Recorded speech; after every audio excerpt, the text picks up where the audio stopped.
Tengo un compromiso con el Señor Jesús y mi vista está en su cruz.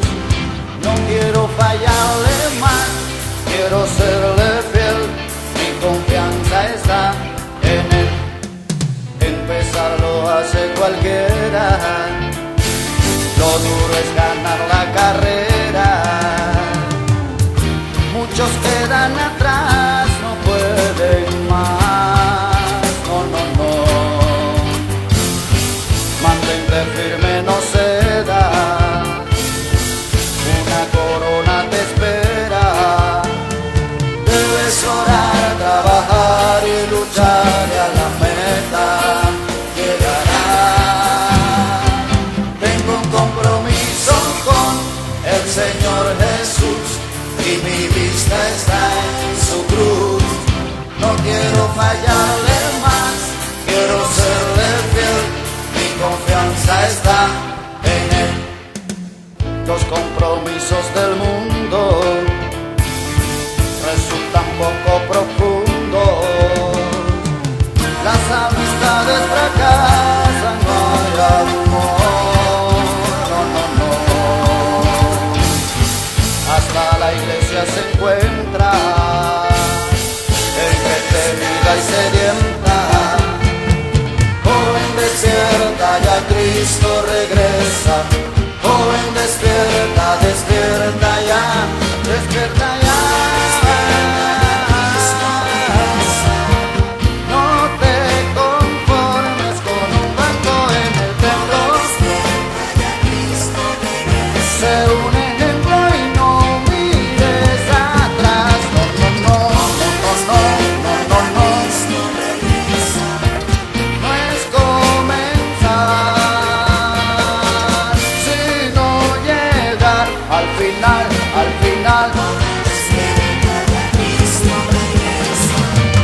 Mira que el mundo de hoy no te entretenga,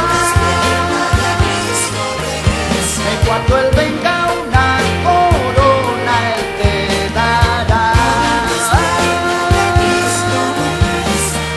Joven despierta, despierta ya.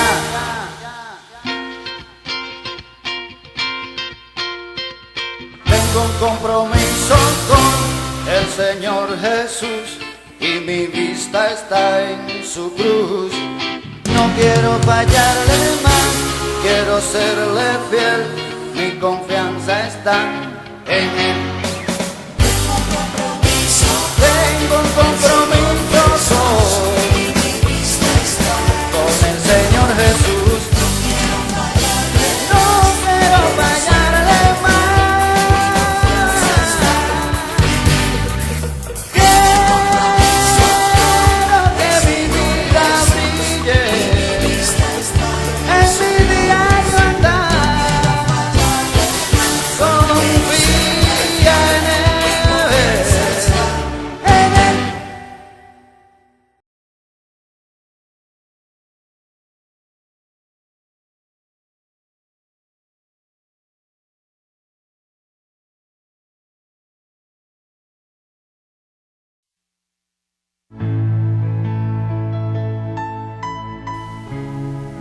En 1 Corintios capítulo 11, verso 23 al 26, leemos lo siguiente: Porque yo recibí del Señor lo que también os he enseñado, que el Señor Jesús, la noche que fue entregado, tomó pan y habiendo dado gracias, lo partió y dijo: Tomad, comed, esto es mi cuerpo que por vosotros es partido.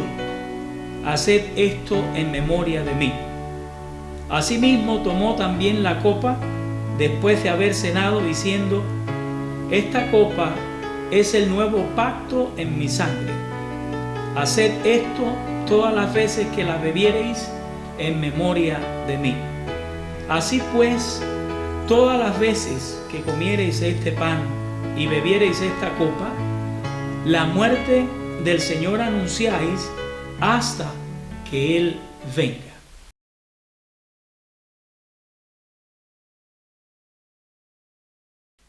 Hermanos, la Santa Cena no se trata de una comida o fiesta en común, sino de una solemne ordenanza de nuestro Señor Jesucristo. Pablo argumentó que él recibió su conocimiento de esta ordenanza directamente del Señor Jesucristo, quien pues le hizo estas revelaciones. La noche que Jesucristo fue entregado, esa noche cuando simultáneamente, mientras él cenaba, ahí estaba avanzando un plan de entrega en contra de él. Esa noche Jesucristo, reunido en el aposento alto con sus discípulos, comiendo la última comida pascual con ellos, dice la palabra del Señor que Jesucristo tomó pan de allí de la mesa, y luego que lo tomó, dice que dio gracias, siendo que, como él lo expresa más adelante, este pan era un tipo de su cuerpo, era un símbolo de su cuerpo, y él está dando gracias por él. Entonces entendemos que Jesucristo está dando gracias por su cuerpo humano, porque Dios le había dado a él un cuerpo humano. Con ese cuerpo él acudiría a morir, según las Sagradas Escrituras, ofreciendo ese cuerpo en sacrificio vivo por los pecados de todo el mundo. Y ahora Jesucristo está dando gracias a Dios Padre por su cuerpo. Cuando Jesús instituye este memorial, tenemos que notar, esto es un punto muy importante, todavía su cuerpo no había experimentado la agonía hasta la muerte. O sea, eso sucede la noche antes. Lo que quiere decir que entonces estas palabras, esto es mi cuerpo, no es otra cosa que una expresión simbólica. O sea, este pan está representando simbólicamente mi cuerpo, porque todavía su cuerpo no había sido entregado en la cruz. Cuando nosotros comemos este pan, siguiendo la recomendación del Señor, la ordenanza, del Señor, de que hagamos esto todas las veces que quisiéramos, nosotros estamos recordando su muerte expiatoria allí en la cruz del Calvario por nosotros.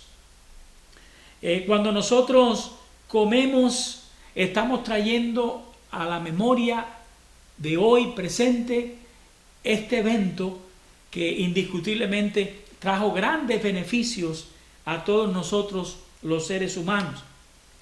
Entonces, yo te pregunto, hermano, en esta mañana, ¿quieres comer en este momento, siguiendo la orden del Señor de que lo hiciéramos, de este pan que representa el cuerpo de nuestro Señor Jesucristo, dado allí en sacrificio por nuestros pecados, para la expiación de todos nuestros pecados en la cruz del Calvario? Si quieres comer en esta mañana como yo deseo comer, entonces yo te invito para que tú tomes el pan y lo levantes en presencia del Señor, y antes de comerlo vamos a orar primeramente. Oremos. Señor, recordando y agradeciendo una vez más que diste tu cuerpo para expiar nuestros pecados, vamos a comer este pan. Bendícenos al comer de él. Amén. Bien, hermanos, comamos en el nombre del Señor.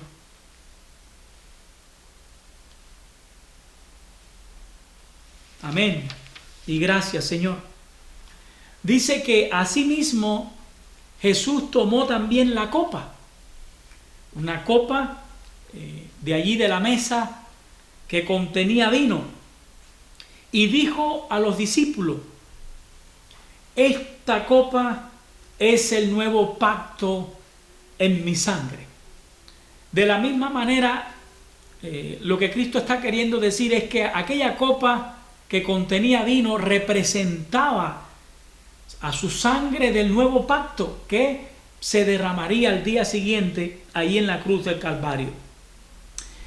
Nosotros allí en la carta a los Hebreos podemos leer sobre los términos de este nuevo pacto, capítulo 8, versos 10 al 12. Ahí el autor a los Hebreos concluye que todos los que creen, todos los que hemos creído, cuantos creen en el Señor Jesucristo, van a recibir los beneficios prometidos por Dios. Dios es fiel y Dios es justo, y Él ratificó ese nuevo pacto del cual se habla ahí en el capítulo 8 a los Hebreos, precisamente con la sangre de Cristo. Por eso es que Jesucristo se refiere a la copa que representa su sangre como la copa del nuevo pacto. A todos los que aún no han creído en Jesucristo, una vez más les recordamos que el Dios fiel que promete lo que cumple, ha prometido que si tú crees en el Señor Jesucristo, tú tienes vida eterna, tú serás salvo, tú estarás en la gloria con Él un día para siempre. Promesa de Dios que Dios va a cumplir. Y recuerda que ese pacto y esa promesa está ratificado en la sangre que efectivamente y realmente se derramó en la cruz del Calvario. Te pregunto, hermano, en esta mañana, ¿quieres beber de esta copa que representa la sangre del nuevo pacto? Entonces yo te invito para que tú la tomes en tu mano y antes de beberla, ores junto conmigo. Oremos. Señor, nunca olvidaremos ninguno de tus beneficios. Todos aquellos beneficios de lo que nos hiciste partícipe en la cruz del Calvario. Allí tú derramaste tu sangre, la sangre del nuevo pacto, como tú le llamabas esta noche. Amén. Bebamos, hermanos, en el nombre del Señor.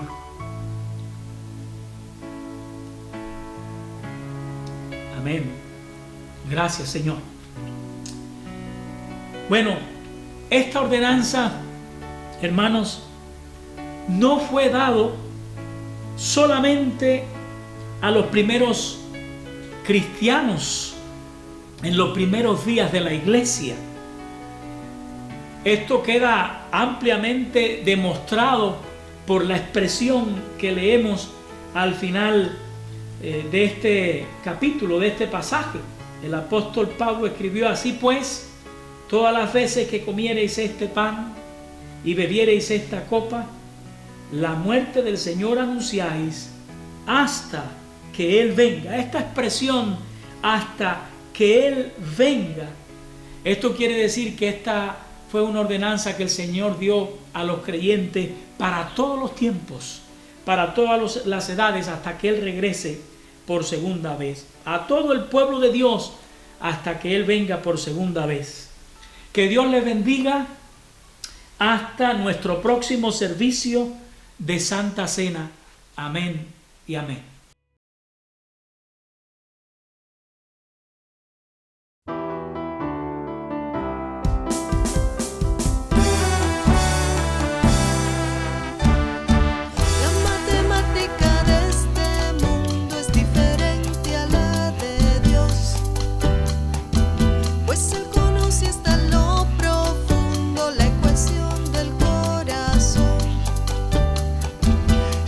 Va a multiplicar, el diablo va a dividir. Hoy alzamos nuestro canto para decir que Cristo nos quiere unánimes en bendición, unánimes en el perdón, unánimes en oración.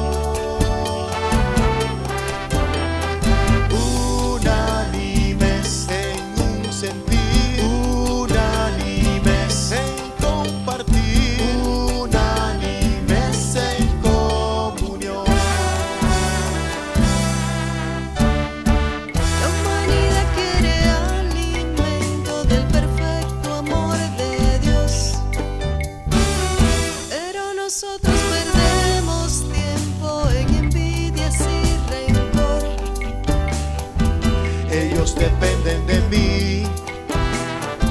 Dios necesita de ti. Juntos hoy nos levantamos en un sentir, pues Cristo nos quiere unánimes en bendición, unánimes en el perdón, unánimes en oración, unánimes en un sentir, unánimes en compartir, unánimes en comunión, unánimes, unánimes, unánimes en oración, unánimes en un sentir, unánimes en compartir, unánimes en comunión.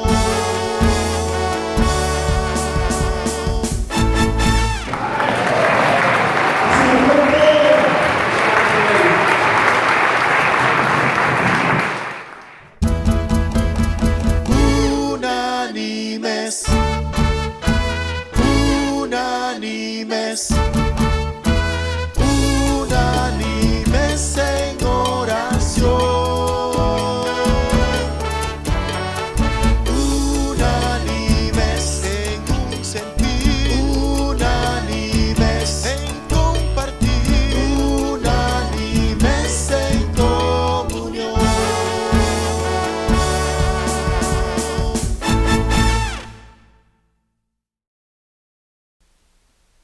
Amén, que Dios les bendiga, hermanos. Qué lindo sería y qué oportuno sería que en tiempos tan especiales como lo que estamos viviendo, el Dios de toda gracia no nos pagara conforme a lo que nosotros nos merecemos, sino que Él aplicara su gracia y de esta manera nosotros alcanzáramos el oportuno socorro y la ayuda del Señor. En esta mañana le he puesto por título a esta reflexión: el Dios de toda gracia. Nuestro amado Señor Jesucristo es el Dios de toda gracia, superabundante gracia. Él tiene gracia para todos. No escasearía la gracia del Señor. Nunca escasearía la gracia del Señor. Quiero que leamos Primera de Pedro, capítulo 5, versículos 5 al 11, y meditemos en esta porción donde el apóstol Pedro alude en algunos momentos esa gracia divina que nosotros siempre estamos necesitando. Capítulo 5, verso 5 en adelante, dice: igualmente, jóvenes, estad sujetos a los ancianos, y todos sumisos unos a otros, revestidos de humildad, porque Dios resiste a los soberbios y da gracia a los humildes. Humillaos pues bajo la poderosa mano de Dios, para que Él os exalte cuando fuere tiempo. Dice: echando toda vuestra ansiedad sobre Él, porque Él tiene cuidado de vosotros.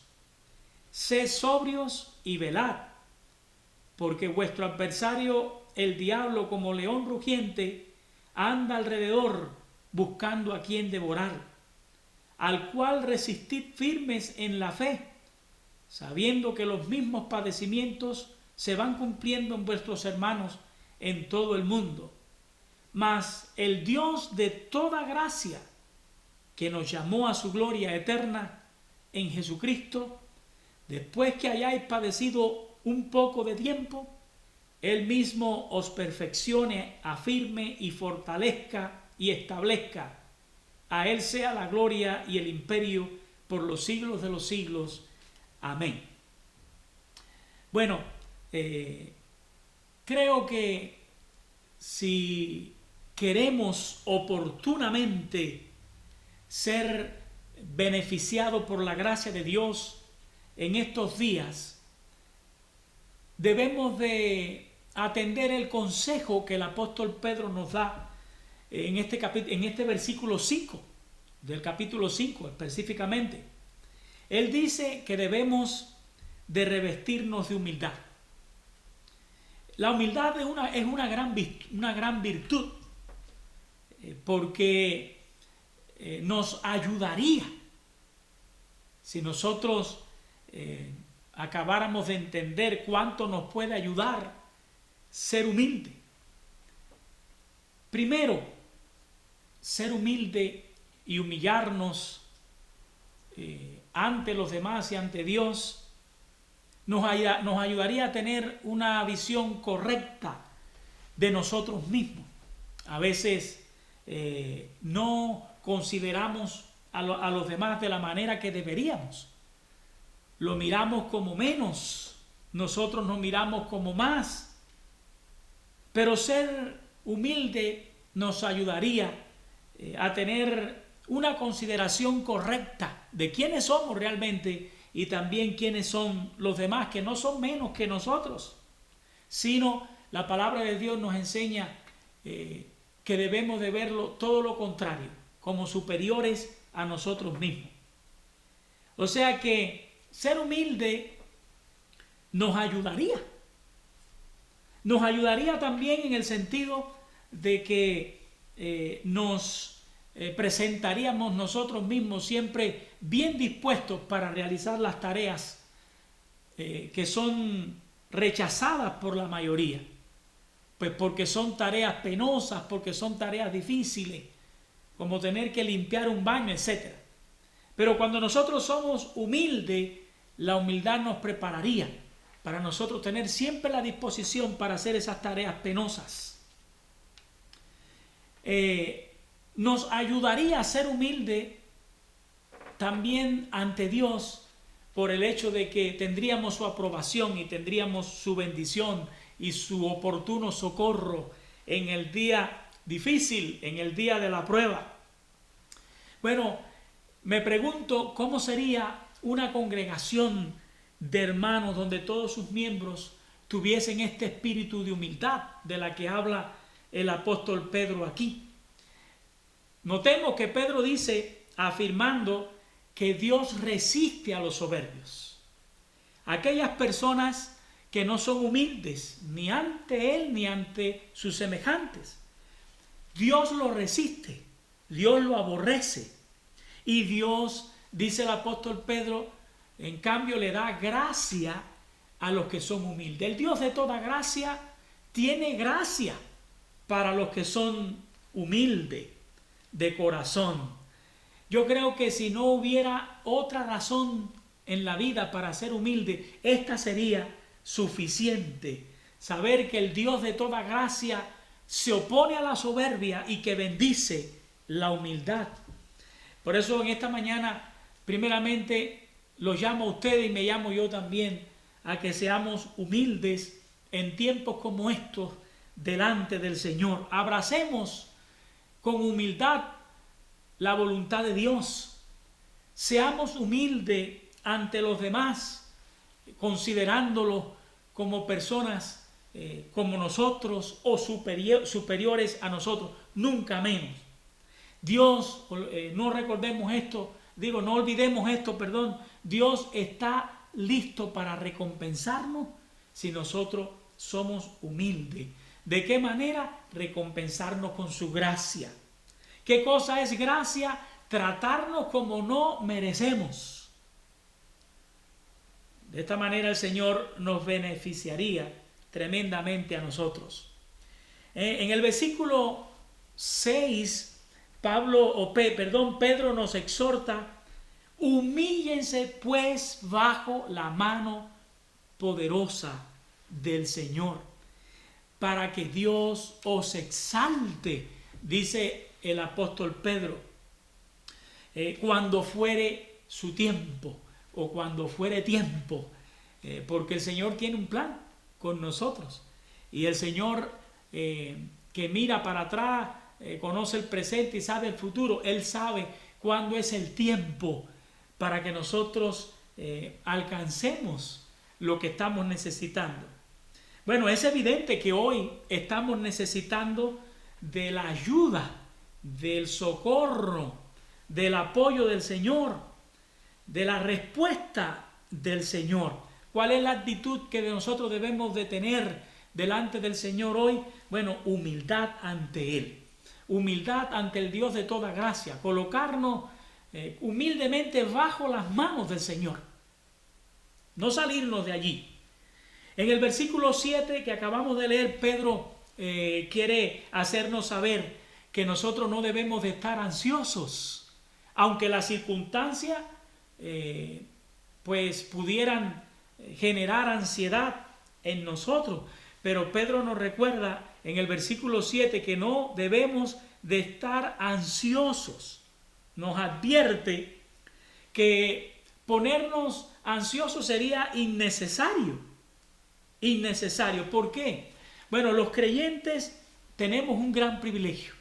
¿Cuál es el gran privilegio que tenemos los creyentes? Que nosotros podemos ir al Señor y nosotros podemos echar todas nuestras ansiedades sobre Él y Él las va a recibir.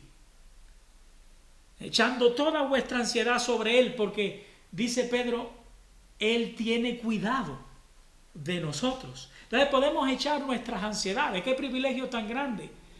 Nosotros, comparados con los que no conocen a Dios, pasando por un momento difícil, ellos no tienen ese privilegio de traer a Dios sus cargas, para que Dios cargue con sus cargas. Él tendrá un intenso cuidado de cada uno de nosotros si nosotros traemos nuestras cargas a Él. Recordemos, hermanos, que angustiarse nunca, jamás ha resuelto ningún problema. Si pudieran estar faltando las finanzas ahora mismo por los problemas que hay, si pudiéramos haber perdido un ser querido, algo muy trágico y duro, si pudiéramos ahora mismo estar sufriendo la pérdida de salud, etcétera, ¿qué es lo que tenemos que hacer? Agarrar todas esas cargas y todas esas preocupaciones y todas esas ansiedades y traerlas sobre el Señor, ¿verdad? Traerla al Señor. Él sí nos ama. Él sí nos sostendrá. Él sí tendrá cuidado de nosotros porque está revelado en su palabra. Él nos libra, nos libró en el pasado y nos librará siempre en adelante. Entonces, ¿por qué ponernos ansiosos? El apóstol Pablo dice, traigan todas sus ansiedades y pónganlas en las manos del Señor porque Él tiene cuidado de nosotros. Y en el versículo 8, Él nos dice, sed sobrio y velad, porque vuestro adversario el diablo como león rugiente anda alrededor buscando a quien devorar.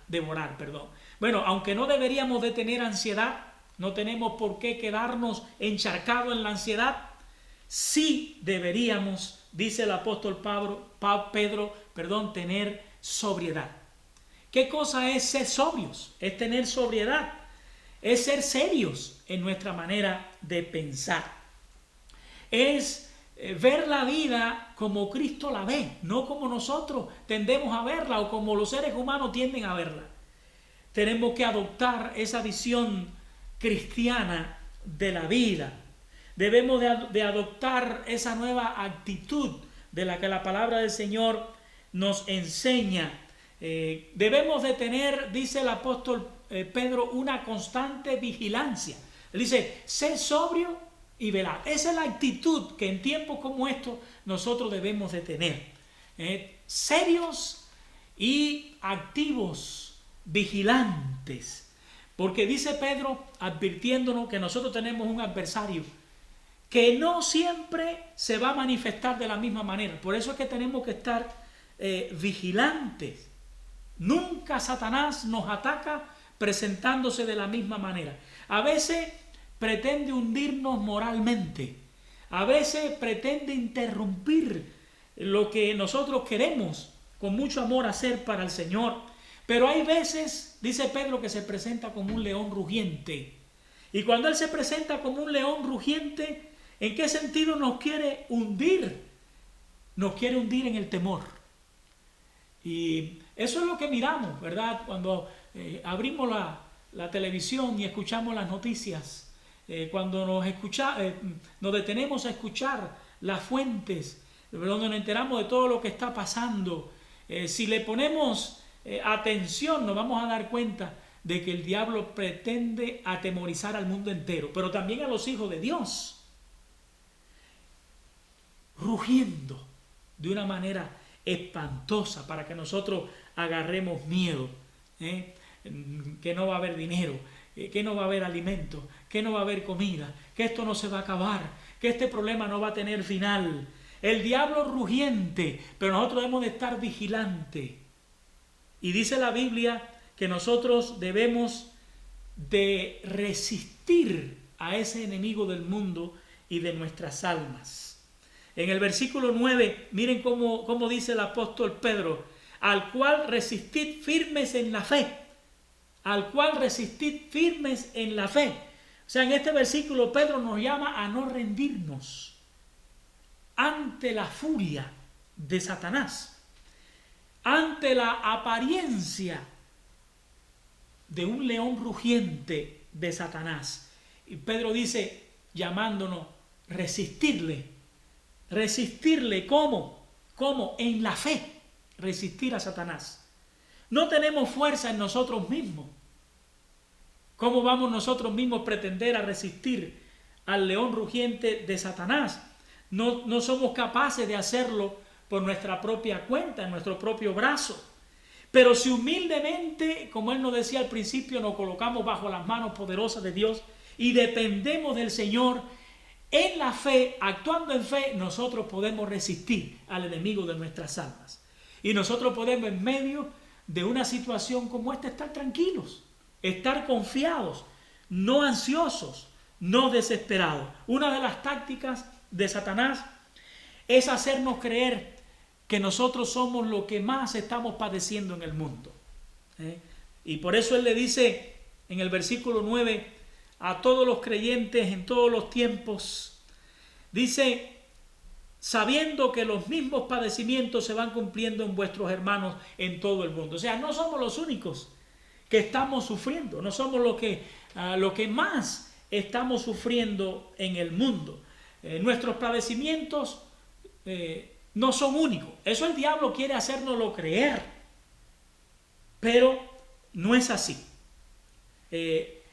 La verdad es que por todo el mundo, Pedro nos lo recuerda, los mismos padecimientos que nosotros tenemos, ahí van, cumpliéndose también en nuestros hermanos por todas partes.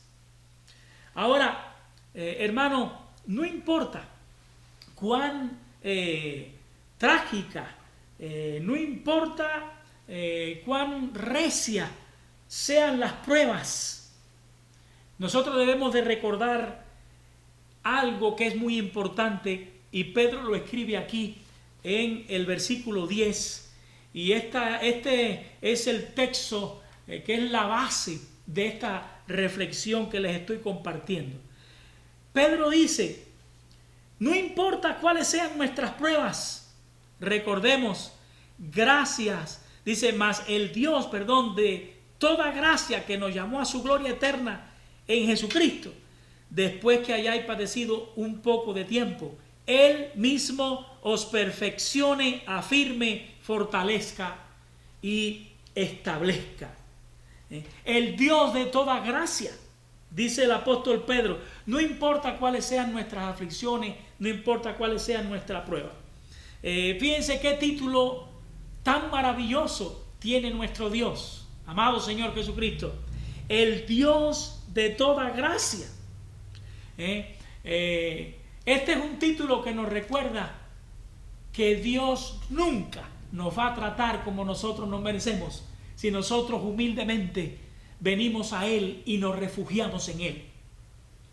Dios siempre tendrá un trato basado en el amor que Él nos tiene y no en la justicia que nosotros no tenemos. En sus pensamientos de amor para con nosotros. Y por eso nosotros podemos agradecerle a Dios. Pues nosotros podemos alabar a Dios y estallar en alabanza y agradecimiento con el Señor. Fíjense, hermano, por muy duro que sea lo que estamos pasando, gracias sean dadas a ese Dios de toda gracia, porque no estamos en el infierno y no estaremos en el infierno. Son situaciones difíciles, pero no es el infierno. Jesucristo prometió librarnos del infierno.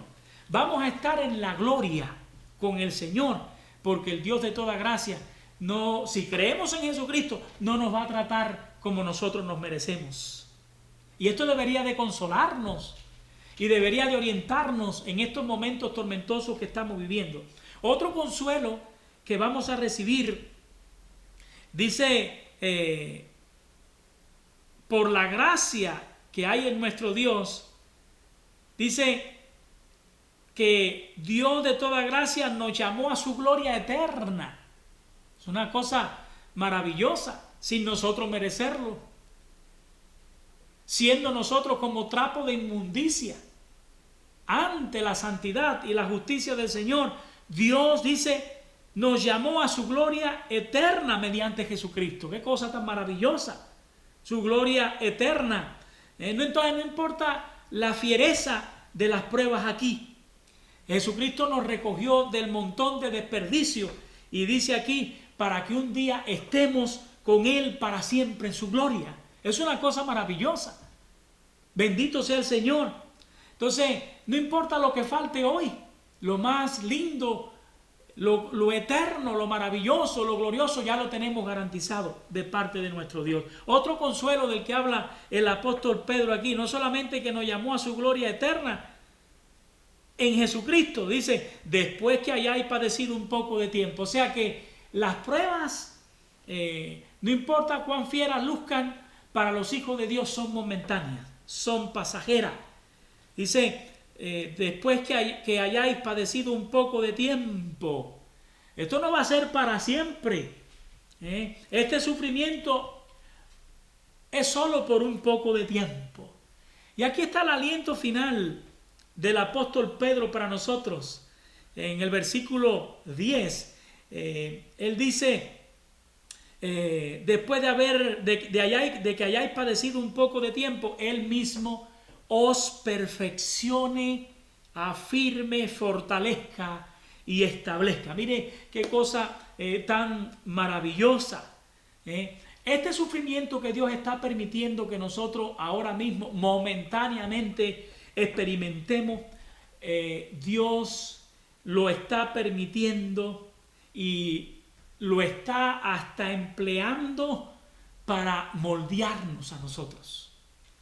Dice, Él mismo os perfeccione. Dios está trabajando en base a hacernos más perfectos y más cabales, como escribió el apóstol Santiago. Dios quiere que cada uno de nosotros, cada hijo suyo, cada creyente, a través de las pruebas y a través de las dificultades y de los momentos difíciles que Él permite que confrontemos, seamos fortalecidos, seamos afianzados.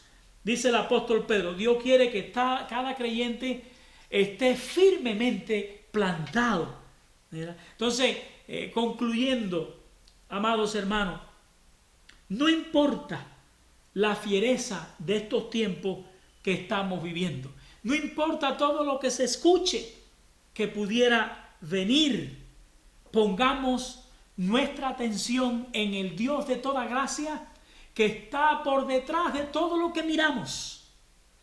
No detengamos nuestra mirada en la fiereza y en la dificultad terrible que nos ha tocado pasar. Pongamos nuestra mirada por la fe en el Dios que está por encima de todo eso, el Dios de toda gracia, que sí nos ama y sí está por detrás de la escena, obrando sus maravillosos propósitos, porque Él tiene planes maravillosos, que son planes de bien, son planes buenos para todos nosotros. Que Dios le bendiga y hasta una próxima vez. Si hay algún latino que tiene gozo y que trajo sus manos para agradecer a Dios, este es el tiempo de usarlas. Así.